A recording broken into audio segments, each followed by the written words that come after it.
바로 오늘 세계 선교의 아버지라고 하는 이 사도 바울이 로마 교회에 편지를 보냈는데 이렇게 훌륭한 내용을 그 편지에서 읽게 되었습니다. 자, 첫 번째 1번 같이 읽어봅니다. 세계 선교의 목적, 하나님 아버지께 영광을 돌리라. 자, 로마서 15장 6절만 같이 읽겠습니다. 한 마음과 한 입으로 하나님 곧 우리 주 예수 그리스도의 아버지께 영광을 돌리게 하려 하노라. 여러분, 이제 저희 교회에 이제 세월이 좀 흘러갔어요. 그래서 장로님들도 이제 1대, 2대, 3대 이런 식으로 좀 흘러가고 있습니다. 또 얼마 전에 임직을 일꾼들을 세웠고요. 근데 일꾼들을 세울 때마다 제 마음속에 생겨지는 것이 우리 교회는 무엇이 흘러가고 있나? 1대 장로님들, 2대 장로님들, 3대 장로님들. 아마 앞으로 이 교회는 더 빠르게 그게 돌아가게 될 것입니다. 그러면 다른 것은 다 개인적으로 살아갈지라도 교회적으로 우리가 흘러가고 있는 어떤 전통, 그것이 세속적인 것이 아니고 성경에서 나온 꼭 계승되어야 될 그러한 은혜는 무엇인가? 오늘 본문에 하나님 아버지께 영광을 돌리게 하려 함이라. 하나님 아버지께 영광을 돌리게 함이라는 이 말씀을 두 번, 두 절에 반복하고 있습니다. 여러분, 세계 선교를 우리가 많이 섬기면서 또 우리 교회의 목적과 세계 선교의 목적을 저는 일치하게 보는데요. 첫 번째가 영혼 구원입니다. 이건 뭐 주님 오는 날까지 변하지 않을 거예요. 그러나 수많은 교회가 영혼 구원을 걸어놓고 전도 축제를 합니다. 정말 그 영혼 구원이라는 너무 깨끗하고 거룩한 그 목적, 예수님이 오신 그 목적, 이곳에 비즈니스가 들어가고 거기에 자기의 욕심이 들어가고, 그래서 교회가 커질수록 그 속에 들어가면 정말 그 순결함이 있는가, 이 부분을 수없이 저는 되뇌어 왔습니다. 그럼에도 부족했죠. 그런데 그 영혼구원이라고 하는 것에서 무엇이 또 두 번째 목적이 흘러가야 되는데 이것을 캐치해서 오늘 사도 바울이 우리에게 던져주고 있어요. 그 두 번째가 이어져야만 이 영혼구원이 삽니다. 영혼구원이라는 건 아름답지만 그러나 영혼구원이라고 외친다고 하나님이 그 사람을 다 축복하진 않아요. 그 사람의 중심을 볼 것이고 그 사람이 얼마나 하나님 앞에서 바른가를 볼 것입니다. 그러면은 이 많은 이 교회의 임직자들이 대를 이어서 이어가야 되는 그 정신, 장로님들이 계속해서 1대, 2대, 3대 이어가야 되는 그 정신, 그것은 교회의 목적과도 같은데 첫째가 영혼구원이고요. 두 번째가 하나님께 영광을 돌리는 것입니다. 왜 전도하냐? 하나님께 영광을 돌린다. 왜 그 전도 축제를 하느냐? 하나님께 영광이 되게 한다. 그러나 그 영광을 사람이 가로채고 사람이 자기 것을 만들어버리고 이러면 안 되겠죠. 그래서 이 세계 선교 목적과 교회의 목적, 그리고 이 특별히 오늘 사도 바울이 강조하는 그 찬양, 열방아 주를 찬송하라, 이 예배자 학교, 찬양 인도자, 이런 모든 것들이 누구를 위함인가? 끝에는 하나님의 영광을 위한 것이어야 한다. 할렐루야. 두 번째로 넘어갑니다. 같이 읽어봅니다. 세계 선교의 범위, 열방의 모든 이방인들이 구원의 백성이 되게 하소서.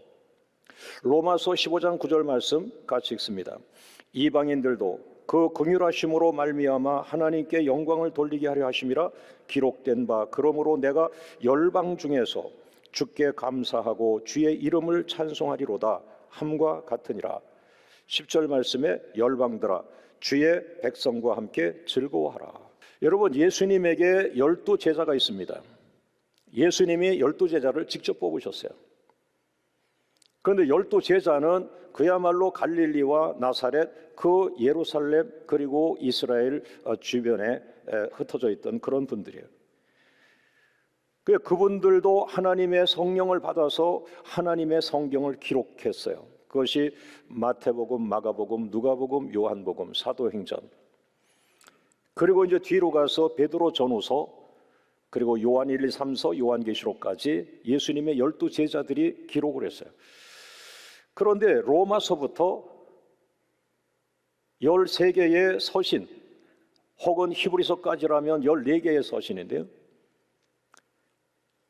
그 13개 정도의 그 서신, 이건 전부 외국의 교회에 보낸 편지입니다. 로마에 보낸 편지, 에베소에 보낸 편지, 빌립보에 보낸 편지. 이 예루살렘과 이스라엘을 넘어서 그 세계에 관한 영역에 있는 편지, 하나님 말씀은 딱 한 사람이 썼습니다. 12 제자가 아니라 예수님이 승천하신 후에 그 사도 바울이라고 하는 사람을 다시 사도라는 이름으로 13번째 제자가 되게 하셨습니다. 근데 사람들은 그걸 가지고 논란을 많이 하고 진짜다 아니다 이렇게 얘기했지만은, 그러나 명확하게 지금 이 사도 바울의 사역을 보면 분명히 그도 나도 사도라고 그가 고백을 하고 있습니다. 그런데 이 로마 교회에 보낸 편지에서 국내파 12명의 제자들은 열방아 주를 찬송하라, 이런 메시지는 거의 없습니다. 다시 말하면 한 교회를 중심으로 한 지역에서 그 교회를 섬기고 그 교회를 섬기고 목사님이 바뀌고 2대 목사님, 3대 목사님이 오셔도 그 장로님은 그 동네를 떠나본 적이 없고 그 저 산 너머를 넘어가 본 적이 없고 나는 오직 평생 교회만 있었다. 이게 얼마나 갸륵한 순종이고 헌신이겠습니까? 그러나 그 장로님은 많은 목사님들이 거쳐가면서 세월이 가고 기독교가 변화오고, 그 다음에 한국교회가 성장하고 한국교회가 세계 선교의 열망을 갖고 있는데도 그 시골의 장로님은 나는 30년 40년 이 동네를 떠난 적이 없었다는 말을 수십 번 하시면서 결코 단 한 번도 열방아 주를 찬송하라, 열방이라는 말을 한 적이 없는 거예요. 예. 오늘 여러분의 삶 속에 열방이라는 단어가 오늘 들어가기를 원합니다. 이 열방이라는 말이 월드거든요. 세계라는 말이에요. 예. 꼭 세상에 나가야, 세계 나가야 성공하냐? 여러분, 성공 개념이 아니라 하나님의 피조물들이 흩어져 살고 있는 것이 열방이거든요. 예. 오늘 우리 교회가 중요하다면, 여러분과 제가 중요하다면 아프리카에 있는 교회도 중요한 거예요. 아마존 지역에 있는 그 선교사님이 세운 교회도 중요하고. 그래서 저는 특별히 이 사도 바울은 시각이 넓구나. 왜 사도 바울은 로마 교회 성도들을 바라보면서 편지를 쓰면서 열방아 주를 찬송하라 그렇게 말했을까요? 여러분, 국내파 12 제자는 로마에 편지 보낸 적이 없습니다. 로마에 가본 적도 없습니다. 유일하게 사도 바울만 로마 시민권을 갖고 있어요. 그래서 하나님은 해외파라고 제가 이렇게 편의상 하지만 하나님의 깊은 뜻은 제가 더 이상 잘 모르겠고요. 그런 정도로 이 비교니까 제 눈에 들어오는 거예요. 열방이라는 말을 담대하게 선포할 수 있는 선교사가 바로 사도 바울이었어요. 제가 뒤늦게 발견한 것이 뉴욕인데요. 선교하면서 갔다가 돌아올 때는 반드시 이 뉴욕을 거쳐서 한국을 오게 되어 있어요. 물론 지금은 미국 여러 도시가 몇 개 더 생겼지만요. 근데 지금은 저에게 만약에 주님께서 너 그 목회를 어디서 하고 싶으냐라고 한다면 한 번 정도는 전 이렇게 말할 것 같아요. 주님, 제가 뉴욕에서 목회하고 싶습니다. 이유가 뭐냐? 뉴욕은요, 비행장이, 좋은 비행장이 가까이에 한 3개, 그리고 저 강 건너 하나, 세계에서 4개의 큰 비행장이 몰려있는 데가 뉴욕입니다. 여러분, 우리나라에서 지금 아르헨티나를 가려고 그러면은 상당한 시간을 가져야 돼요. 옛날에 한 이틀씩을 가야 됐지만 지금도 하루 가지고는 쉽지 않아요. 가는 것만 해도 뉴욕 가서 여기서 뉴욕 간 것만큼 또 가야 되니까. 비행기 값은 2배가 되고 몇 백만 원이 됩니다. 그런데 여러분, 뉴욕에서는 500불, 제가 정확한 것은 아니지만 대다수 500달러, 한 50만에서 60만 원 정도면은 그 남미, 중미 모든 나라를 다 갑니다. 그리고 대서양을 건너게 되면 아프리카, 세네갈까지 바로 그냥 갑니다. 예. 프랑스 바로 갑니다. 야, 이 선교하다가 발견한 도시가 뉴욕인데, 이 뉴욕은 정말 제가 한번 웃으면서 그런 생각을 했는데, 뭐냐면 이렇게 기도 많이 하는 권사님들, 이렇게 기도가 충만한 우리 광명교회를 뉴욕에 그대로 옮긴다면 얼마나 신나는 선교를 할 수 있는지. 아주 흥분이 되는 도시가 뉴욕입니다. 그래서 바로 이 사도 바울이 그 로마를 잘 알고 있는 거예요. 그 로마가 당시 세계의 중심지였기 때문에. 그래서 그 로마의 교회가 있는 성도들은 다르게 시각을 준 거예요. 여러분은 지금 세계 중심 로마의 교회에 나가고 있습니다. 여러분은 지금 세계 중심 로마에서 신앙생활하고 있습니다. 바로 여러분 로마 교회가 열방을 품어야 됩니다. 세계를 품어야 됩니다. 그 당시는 비행기는 없고 배만 있으니까요. 이런 큰 꿈을 설교한 거라고 저는 확신해요. 여기에서 오늘 이 설교의 절정이 드러나게 되는데요. 세 번째, 같이 읽어봅니다. 세계 선교의 전략. 찬양 예배 선교와 찬송 선교를 강화시켜라. 로마서 15장 11절 말씀은 제 눈을 크게 뜨게 만든 30년 선교사님을 돕고 세계 선교를 감당한 이 교회와 저 자신에게 하나의 선교 전략을 품고 있어요. 선교사님이 가셔서 많은 열매를 맺기도 하지만 어떤 선교사님들은 열매를 맺지 못하고 지쳐가고 있습니다. 그 선교 전략을 한번 찾아야 할 텐데, 로마서 15장 11절 같이 읽어봅니다. 또 모든 열방들아 주를 찬양하며 모든 백성들아 그를 찬송하라. 여기에 선교 전략이 숨어 있는 거예요. 그 로마 교회를 향하여 다른 교회에 주지 않은 특별한 세계관, 열방, 모든 나라. 로마에 있는 교회가 특별히 관심을 가져야 하는 것은 너희가 세계 중심지이기 때문에 수많은 나라, 열방, 이방인들이 있지만 이방 모든 나라가 주를 찬양하도록 하라. 주를 찬양하도록 하라. 모든 열방의 이방 민족들이 일어서서 하나님을 찬양하게 하라, 하나님을 예배하게 하라, 이런 내용이에요. 이거 무슨 선교 전략이 있을까요? 여러분 한번 눈을 감아보세요. 그리고 제가 말씀하는 성경을 머릿속으로 한번 그려보세요. 그대로. 자, 눈을 감으셨습니까? 자, 이제 그림을 한번 그려보세요. 제가 성경 기절을 읽어드릴게요. 모든 열방들아 주를 찬양하라. 모든 이방 민족들아 예수를 찬송하라. 자, 그림이 그려집니까? 모든 열방 이방인들이 예수님께 찬양을 올려드리는 그 그림이 보이십니까? 얼마나 예수님께서 기뻐하시겠습니까? 자, 이제 눈을 뜨세요.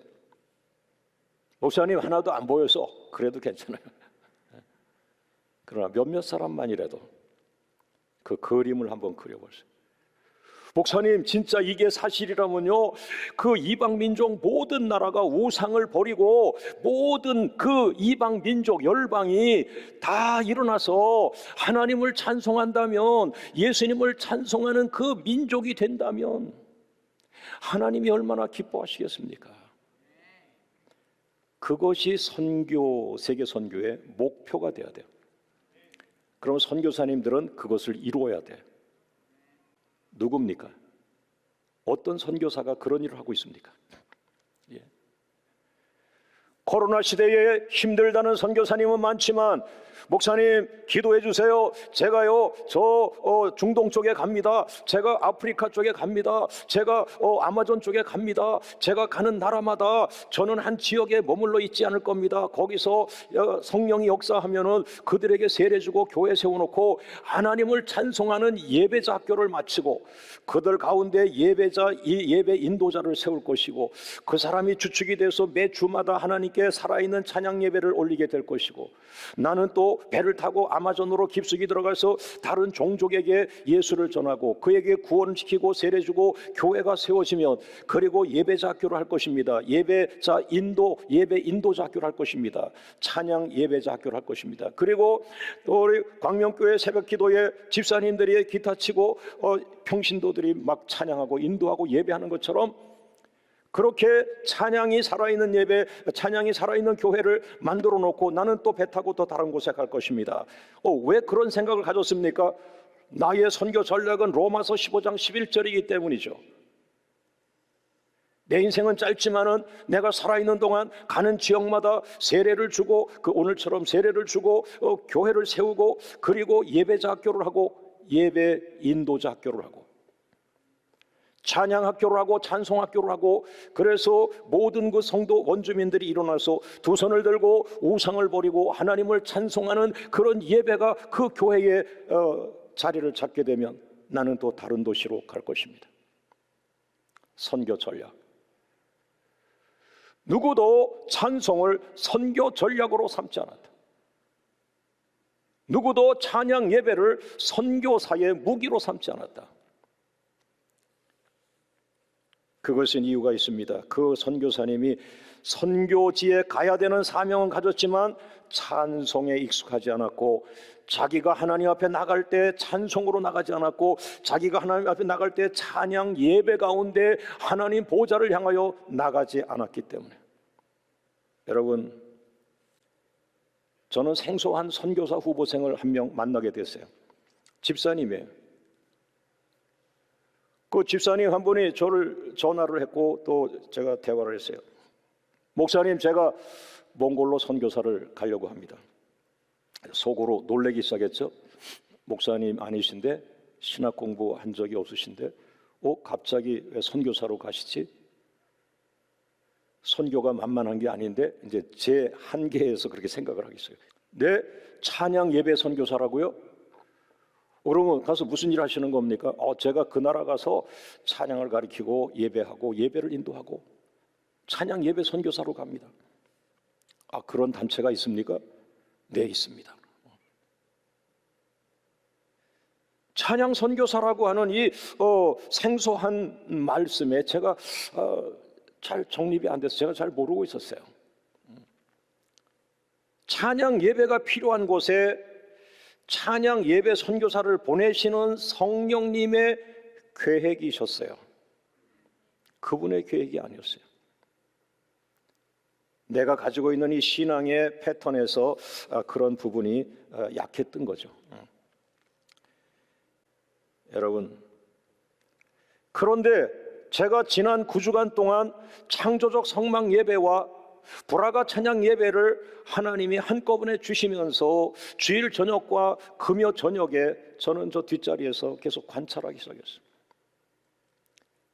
제가 기도했던 것이 예배 부흥을 달라고 했던 것인데, 이것이 바로 예배 부흥이구나.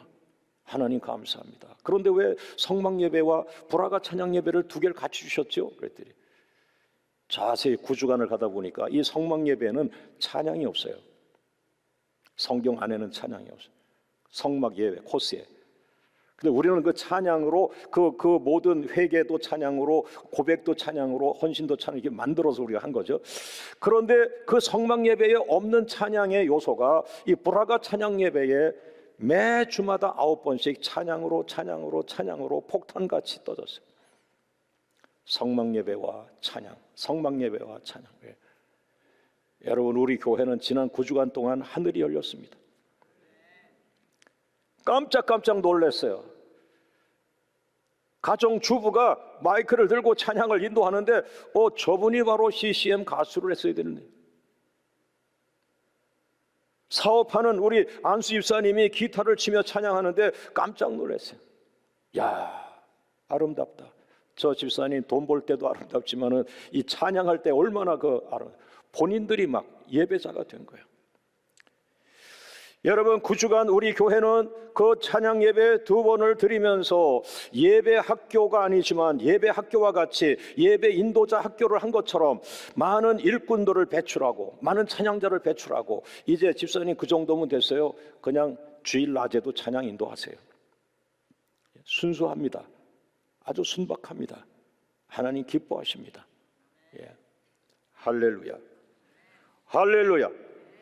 여러분, 아까 그 몽골 선교사로 돌아간다면 그분이 그렇게 평신도 선교사로서 우리 선교학적으로 그 희소 가치가 있는 그 찬양을 가지고 선교사님으로 갔다는 이 찬양 예배자 선교사라는 이 특이한 이름을 가지고 가니 많은 교회가 그분을 후원할 리가 없습니다. 그래서 자녀 아들과 딸 두 사람을 놓고 몽고에서 살아가는데 생활이 어려워서 학교를 못 보내고 그 자녀들을 홈스쿨링으로 집에서 선교사 두 분이 직접 가르쳤어요. 여러분, 제가 지금 이 9주간 동안 예배를 기뻐하시는 하나님을 체험하면서 야, 맞아, 그 집사님이 그때 예배와 찬양을 가지고 선교사 간다고 했는데 나보다 얼마나 앞서 있었는가. 그 부분에서 하나님은 가장 기뻐하는 게 예배인데, 하나님이 가장 기뻐하는 것이 예배와 찬양인데, 야, 그분을 축복하는구나. 틀림이 없었어요. 하나님은 그 선교사님의 아들과 딸을 수없이 안수기도 하신 것처럼 18살, 15살 된 두 남매가 한국에 와서 한국의 음악계를 발칵 뒤집어 놨어요. 아마 지금도 그 아들과 딸은 아버지 어머니 영향 때문에 그들의 속에는 이 하나님을 향한 예배가 있을 것입니다. 여러분, 저는 이 설교를 준비하면서 하나님, 우리 교회에 누굽니까? 어떤 분을 세워서 이 교회가 예배자 학교를 이끌어갈 것이고 예배 찬양 인도자 학교를 할 것이고, 그리고 거기서 배출된 사람들을 기도 세게 시켜서 선교사로 파송하여 각 대륙마다 예배자 학교가 세워지고 각 대륙마다 예배 찬양 인도자 학교가 세워져서 우상을 섬기던 나라가 우상을 버리고 모든 열방이 일어나서 두 손 들고 하나님을 찬송하는 그런 그림이 실제가 될 수 있게 할 것입니까? 하나님, 이 교회를 쓰시옵소서. 할렐루야. 오늘 설교의 마지막이 되겠습니다. 네 번째, 세계 선교의 마지막 목적. 시편 57편 11절 같이 읽습니다. 하나님이여, 주는 하늘 위에 높이 들리시며 주의 영광이 온 세계 위에 높아지기를 원하나이다. 자, 오른손 들고 따라합니다. 선교의 마지막 목적. 하나님의 영광이 온 세계 위에 높아지기를 원하나이다. 할렐루야. 할렐루야.